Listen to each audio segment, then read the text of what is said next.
The racetrack seems to be the perfect setting for the underdog. And we begin tonight with Dave Baker bringing us the story of a husband and wife team who, despite long odds, are consistent title holders. When you take a look at thoroughbred owners, they run the gauntlet. Men and women who have been raised in the sport, to super rich businessmen, to world leaders. But there may not be any owner in thoroughbred racing any more unique than Ken Ramsey. I'm goal-oriented. Like my ultimate goal would be to win the Kentucky Derby.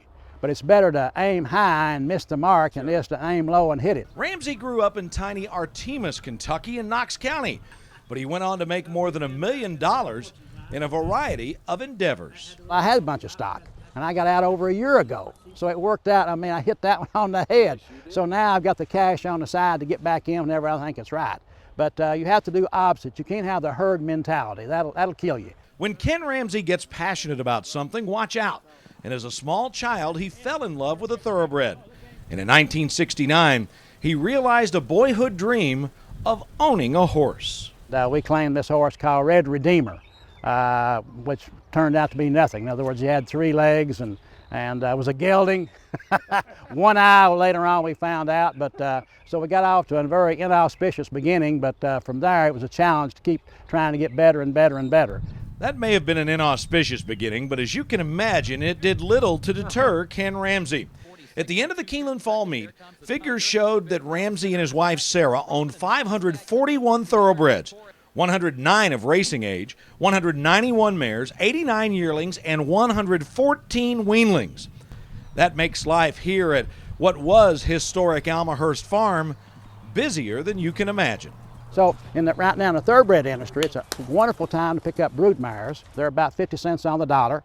And on the claiming, everybody else was trying to get out. So I have claimed 16 horses down at Gulfstream and got another one I'm claiming tomorrow. Horses that I think are maybe worth twice what they should be, according to my rag sheet numbers, my calculation. So it's a good time if you got a little extra money to invest. But it's the success on the track that gives Ramsey his greatest pleasure. Since 2002, Ramsey-owned horses have won 636 races and earned almost $26 million. They won the Eclipse as the sport's leading owners in 2004, and in 2005, this fellow from Eastern Kentucky was on top of the racing world when Roses in May captured the Dubai World Cup. But when he crossed the finish line, I mean, it was just like euphoric. I think the only excitement I would have, even more than that, would be if I won the Kentucky Derby. I'm not saying if, it's when. I'm still confident I'm going to get it. While his success is impressive, some would call Ramsey unconventional. He treats his horses in hyperbaric oxygen chambers, and his trainers, like salesmen in the real world, are given a number they have to hit. I do have a rigid bar that I've set. In other words, if they don't win 20% over a rolling 1-year period, I learned down in the Disney seminar I went to, they can find their happiness someplace else. Since 2000, Ken and Sarah Ramsey have been the leading owners at Keeneland 7 times. But since his wife suffered a stroke in 2007, Ken Ramsey has gone about finding a cure for the love of his life that makes his other passions pale in comparison. We're optimistic. We're doing some stem cell stuff, planning now that they've lifted the ban on that. So we're looking forward to the future. She's very energetic and optimistic herself. Many have focused on the difficult economic times we're facing, but Ken Ramsey has been through those before.